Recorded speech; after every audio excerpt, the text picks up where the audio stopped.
Deep beneath Illinois' prairie heartland lies a secret that predates recorded history, a mystery so profound that it challenges everything we thought we knew about ancient America. Tonight, we venture into the forgotten territories of the Midwest, where colossal earthen pyramids rival Egypt's monuments, where timber circles track celestial movements with NASA-level precision, and where entire civilizations vanished without leaving so much as a written word to explain their disappearance. This is Illinois, where the past refuses to stay buried, where every mound, every stone circle, every abandoned city tells a story that mainstream archaeology struggles to explain. You're about to discover engineering feats that shouldn't exist, astronomical knowledge that defies conventional timelines, and archaeological evidence that rewrites the story of human civilization in North America. Chapter 1: The Lost Metropolis of Cahokia. 900 years ago, if you were to take a bird's-eye view of North America, you'd witness something extraordinary. Rising from the Illinois floodplains, just across from where St. Louis now stands, was the largest city north of Mexico. No, we're not talking about some modest village of a few hundred people. This was Cahokia, a thriving metropolis housing between 10 to 20,000 residents at its peak, with another 10 to 15,000 living in surrounding settlements. But here's where things get weird. By 1400 CE, this magnificent city was completely abandoned, gone, empty, as if an entire civilization just packed up and walked away into history, leaving behind only questions and over 120 earthen mounds scattered across 6 square miles. What strikes you immediately about Cahokia isn't just its size, it's the mind-boggling organization. These weren't randomly placed hills of dirt. The mounds were arranged in precise geometric patterns, aligned with cardinal directions, creating what can only be described as urban planning on a scale that wouldn't be seen again in North America for centuries. The Mississippian people who built this wonder had no written language that we know of. No horses, no metal tools, no wheels, yet somehow they created a city that would have made contemporary European settlements look like backwater hamlets. We're talking about a place with neighborhoods, plazas, residential areas, elite districts, and ceremonial complexes, all laid out with mathematical precision. The archaeological evidence tells us they were master traders. Shells from the Gulf Coast, copper from the Great Lakes, stone from the Ozarks, all flowing through Cahokia like rivers of commerce. They practiced intensive agriculture, created sophisticated art, and built structures that still baffle engineers today. Yet for all our digging, all our carbon dating, all our ground-penetrating radar, we still can't answer the most fundamental questions. Who were these people, really? They left no written records, no oral traditions that clearly identify them as ancestors. Various Native American tribes have creation stories and legends that might reference this place, but the direct lineage remains murky. It's as if an entire branch of human achievement was simply severed from the tree of history. But perhaps the most haunting mystery is why they left. Climate change, resource depletion, political upheaval, disease, war. The theories abound, but the truth remains locked in the silent mounds. Some suggest a gradual abandonment over decades. Others point to evidence of more sudden departures.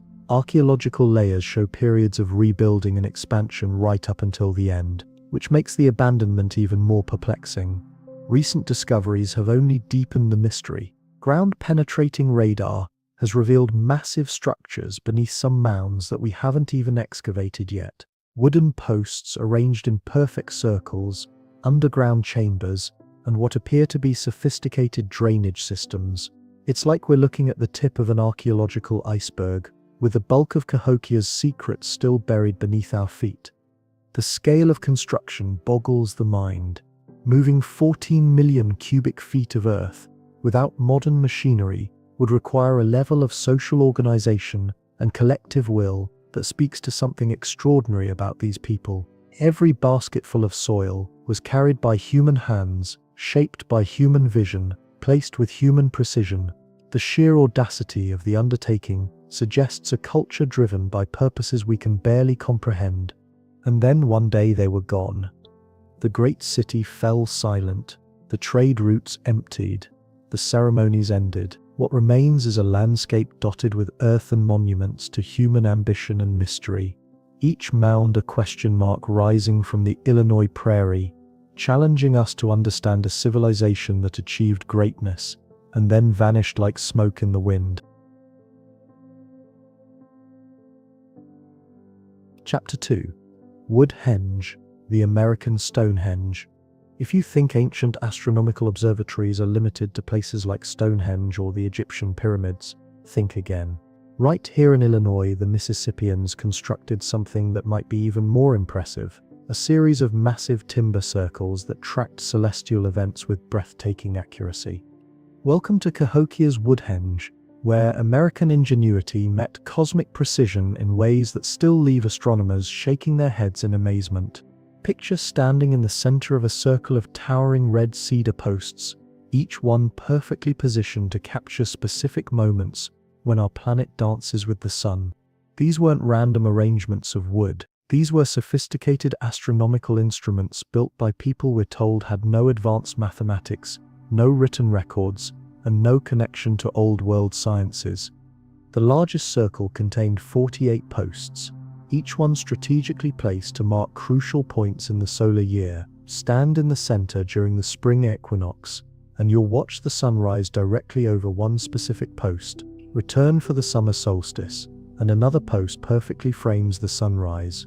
Winter solstice. There's a post for that too. It's like having a massive calendar written in timber and sunlight. But here's where it gets really wild. The Mississippians didn't just build one Woodhenge. They built at least 5 different versions over time, each one more refined and accurate than the last. It's as if they were constantly upgrading their cosmic computer, fine-tuning their understanding of celestial mechanics with each iteration. The precision is absolutely staggering. Modern astronomical calculations confirm that these posts were placed with an accuracy that would challenge contemporary surveyors even with GPS technology. We're talking about alignments precise to within fractions of a degree. How did they achieve this level of accuracy? What instruments did they use? How did they pass down this knowledge from generation to generation without writing? Some researchers suggest the posts themselves might have contained information, carved symbols or markings that helped maintain the accuracy over time. But wood decays, and the original posts rotted away centuries ago.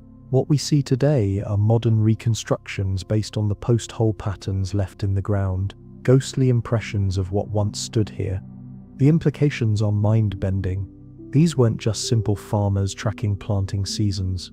The level of astronomical knowledge required to construct these circles suggests a sophisticated understanding of Earth's relationship to the sun, possibly even awareness of longer celestial cycles that take decades to complete. They were literally reaching for the stars with tools we can barely imagine. But why? That's the question that haunts every visitor to this reconstructed wonder.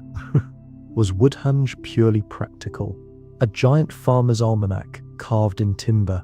Or was it something deeper, more spiritual? The alignment with solstices and equinoxes suggests ceremonial importance. These are the moments when day and night balance, when seasons change, when the natural world transforms. Many indigenous cultures view these transitions as sacred times, moments when the veil between worlds grows thin. Perhaps the Mississippians gathered here during these cosmic events, conducting ceremonies we can't imagine, drawing power from their perfect alignment with celestial forces. The very act of standing in the center of this circle during a solstice sunrise is profoundly moving even today. The engineering challenges alone are staggering. How do you ensure perfect circular spacing without metal measuring tools? How do you achieve precise astronomical alignments without telescopes or mathematical calculations? The wooden posts had to be not just placed correctly, but also perfectly vertical and uniform in height. One mistake, one slightly tilted post, and the entire system's accuracy would be compromised. Recent archaeological evidence suggests that the builders may have used sophisticated sighting techniques, possibly involving temporary observation posts and careful measurement of shadow lengths over time. They might have spent years preparing for each construction phase, observing and recording celestial movements with methods we're only beginning to understand. What's equally fascinating is that Woodhenge wasn't built in isolation. It was part of Cahokia's greater urban plan, positioned deliberately in relationship to the great mounds and plazas. The entire city seems to have been designed as one massive ceremonial landscape, with Woodhenge serving as its cosmic anchor point, the place where Earth met sky in perfect mathematical harmony. And then, like everything else at Cahokia, it was abandoned. The great circles fell into disrepair, the posts rotted away, and the astronomical knowledge that created them faded into mystery. What remains are the post holes, dark circles in the soil, that mark one of humanity's most remarkable achievements in connecting with the cosmos.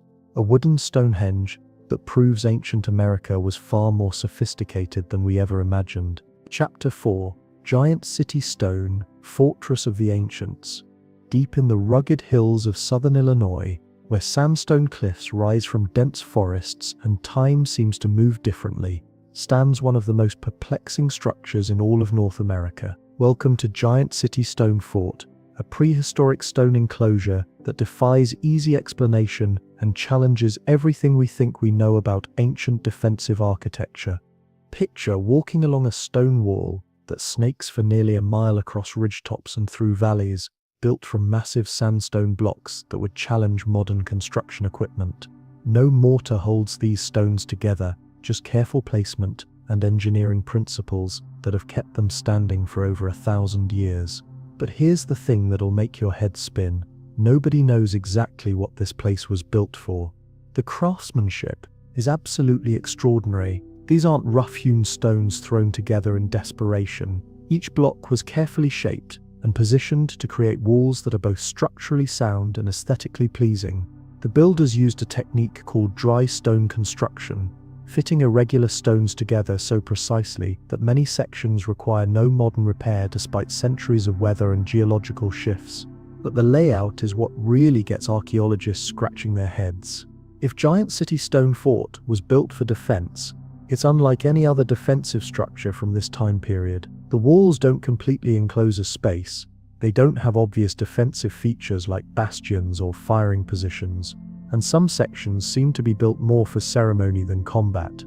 The main wall system covers approximately 260 acres, winding along natural ridges and incorporating existing rock formations in ways that suggest the builders had an intimate understanding of both the landscape and advanced engineering principles. Some sections are built directly on bedrock, others bridge natural gaps between cliff faces, and still others seem to follow lines that have more to do with geometry than topography.